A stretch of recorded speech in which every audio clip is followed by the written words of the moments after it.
Baik, bismillahirrahmanirrahim. Assalamualaikum warahmatullahi wabarakatuh. Selamat pagi anak-anakku semuanya.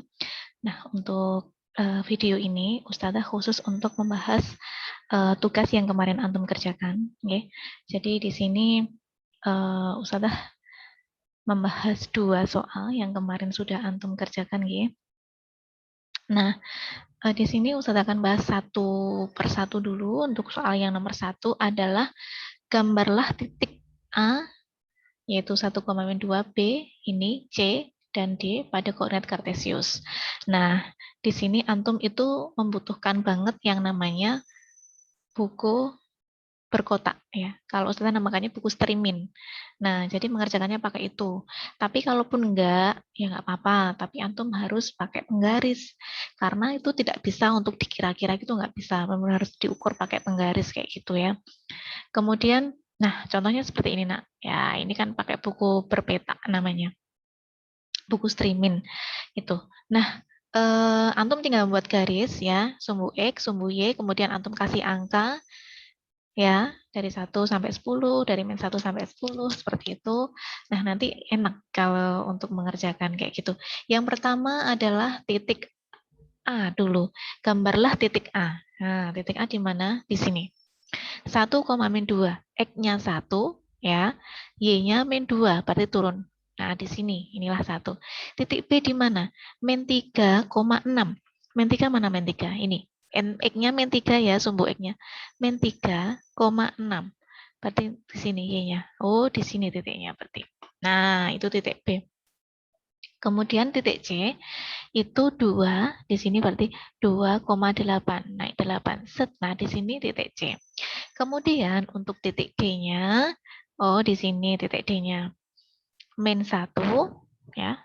Min 1, min 5, oh di sini. Nah, kemudian untuk yang 1A itu ditanyakan, tentukan titik-titik yang berada pada kuadran 1, 2, dan 1, 2, 3, dan 4. Nah, berarti titik yang berada di kuadran 1 itu adalah titik C. Ya, nah ini titik C. Atau kamu menjawab juga boleh. Titik C berada di kuadran 1, boleh, sama aja ya. Itu maksudnya sama. Kemudian titik yang berada di kuadran 2 adalah titik B. Nih, kuadran 2 sini ya. Oke, pembagian kuadrannya ingat kan? 1, 2, 3, 4. Ya. Kemudian titik yang berada di kuadran 3 berarti di sini. Oh, itu berarti titik D. Gitu ya. Kemudian titik yang berada di kuadran, sorry, ini harusnya 4 ya nak ya. Oke, ganti dulu. Ini harusnya 4. Nah, 1, I dan V itu adalah 4.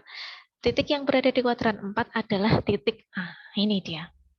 Ini kuadran 4. Nah, kayak gitu gampang banget ya. Untuk yang nomor 2 itu adalah tentukan jarak setiap titik dengan sumbu X. Oh, titik A misal. Titik A itu di sini berjarak berapa satuan dengan sumbu X? Sumbu X-nya yang ini ya. Oh, jaraknya 2 satuan terhadap sumbu X. Kayak gitu. Kemudian titik B ini berarti berjarak berapa dengan sumbu X? Kita hitung saja. Oh, berjarak 6 satuan. Kayak gitu ya, dengan sumbu X. Titik C dengan sumbu X-nya berapa ini? 8. Ya, 8 satuan. Nah, kita kan bisa lihat dari sini ya, nak ya. Kemudian titik D berjarak berapa satuan terhadap sumbu X? Titik D di sini. Oh, di sini.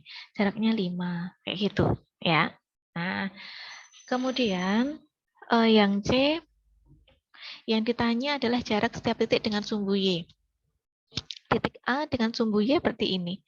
Ya, jaraknya berapa satuan? Nah, ini 1. Titik B dengan sumbu Y berapa? 1, 2, 3. Oh, 3. Titik C berjarak berapa? 1, 2. Oh, 2. Titik D berjarak 1 terhadap sumbu Y. Kayak gitu. Gampang banget kan? Nah, sekarang kita ke nomor 2. Diketahui titik A itu, B itu, C itu. Nah, tentukan koordinat titik C terhadap titik A. Nah, jadi kita buat dulu ya titik A itu min 1,2. Min 1,2. Oh, di sini titik A. Titik B 3,2. Berarti di sini. Titik C itu adalah 3,7. Oh, di sini berarti ya. Nah, ini titik C. Pertanyaan A, tentukan koordinat titik C terhadap titik A. Koordinat titik C terhadap titik A adalah antum lihat titik B, C dan A ya. Oh ya, titik C dan A berarti di sini. Maaf. Ustazah ini malah ngerjakannya titik. Ya udahlah, ini kita anggap aja titik C dengan B ya. Nah, ini Ustazah mengerjakannya malah dengan titik B. Nah, titik B dan C itu berjarak 5 satuan. 1, 2, 3, 4, 5 gitu. Nah, maaf Ustazah salah baca soal tadi. Nggak apa ya, yang A ini Ustazah ganti P. Tapi sebenarnya sama. Kemudian P, tentukan kedudukan garis BC terhadap sumbu X. Ya, kedudukan garis BC, kita buat dulu garis BC-nya. Nah, ini garis BC kedudukannya apa? Dengan sumbu X. Sumbu X-nya ini yang mendatar. Garis BC-nya ini adalah apa namanya? Dia tegak, ya, garis yang tegak. Nah, berarti kedudukannya dengan sumbu X itu adalah kalau ini kita teruskan garisnya, set gitu ya nak ya. Nah, ini harusnya lurus ya. Nah, gitu. Nah, harusnya adalah tegak lurus. Oh, jadi garis BC itu tegak lurus terhadap sumbu X gitu. Atau kedudukan garis BC terhadap sumbu X adalah tegak lurus. Kemudian kedudukan garis BC terhadap sumbu Y. Karena kan yang ditanya nggak cuma sumbu X ya, tapi juga sumbu Y. BC terhadap sumbu Y. Sumbu Y yang ini. Namanya apa nak ini? Sejajar. Ya, betul. Nah, kemudian di sini jika ABC adalah persegi panjang, tentukan koordinat titik D. Set, ini garis AB, kemudian garis DC. Nah, berarti kan D-nya di sini, nak. Ya kan? Nah, berarti D-nya di sini nih, nak. Nah, itu titik apa namanya? Titik negatif 1, 7. Nah, kayak gitu, nak. Nah, bagi antum yang sudah mengerjakan tugas, kok masih salah, silahkan dibenarkan ya, karena ini buat belajar. Besok ulangannya juga seperti ini, kurang lebih kayak gitu. Kemudian, bagi antum yang belum mengerjakan, yuk dikerjakan, ini ditulis. Jangan sampai antum itu tidak tahu apa-apa, tidak nulis apa-apa. Dan ketika antum nulis, ya antum harus paham, nak, nggak cuma nulis ya. Nah, kayak gitu. Itu saja untuk pembahasan tugas kali ini. Nanti dilanjutkan di pelajaran selanjutnya. Ustazah akhiri, Assalamualaikum warahmatullahi wabarakatuh.